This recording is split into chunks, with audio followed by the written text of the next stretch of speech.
Kenyatta has just been allowed to give his first press conference since his conviction 9 years ago, and Nigel Ryan flew to Maralao to interview him for this program. Mr. Kenyatta, some people here are afraid that your release from custody would be a signal for more tribal violence in Kenya. That is not so. You think there is absolutely no danger of... No danger at all. That's only imaginary danger. How would you summarize your policy? Political policy? I am an African nationalist, wanting my people to have their own independence, just like any other country. I don't think there is any reason why Kenya will not get her independence today.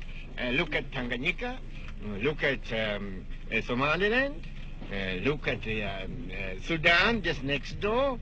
I don't think these territories are more advanced than Kenya. I do not think so. The only thing is that there are some stubborn people in Kenya who do not want Africans to get their freedom. I have dedicated my life to the service of my people, and no material gain or anything else which will make me move from that line. That is, I'll continue to fight for the freedom of my people as long as I live. In Nairobi, the crisis has hit business, and capital is leaving the country at the rate of £1 million a month. The Asian middlemen have suffered worst of all. Many have had to shut up shop or cut prices drastically to stay in business. Africans too are out of work, many of them Kikuyu tribesmen recently released from prison. Outside the labor exchange, crowds of them gather daily, unable to find jobs. On the surface, Nairobi is still prosperous and peaceful. But there's no doubt in anybody's mind that independence must come. The only question that remains to be resolved is when. When would you like to see Kenya independent? Well, I don't care any day. Immediately.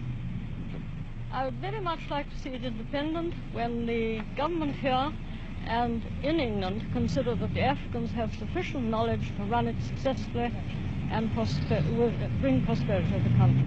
As long as I can see, Northern Frontier is very behind. I don't think Kenya is able to get independent at this moment, but unless another 20 years' time. Yeah, you better next year, and Kenyatta must be released immediately. Anytime, even now, if possible. Any time at all? Any time.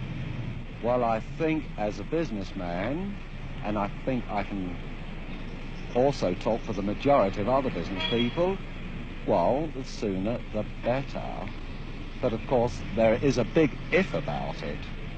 We've got to have responsible people that are fit to govern us.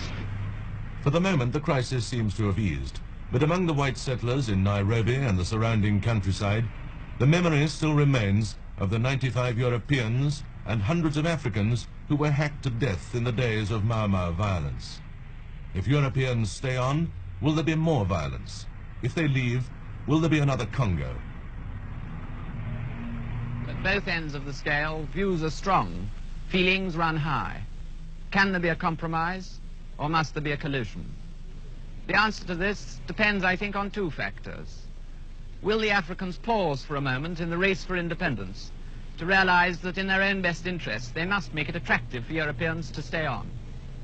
And for their part, are the Europeans ready in their heart of hearts to accept that Kenya is not a county of the British Isles, but part of a rapidly evolving Africa?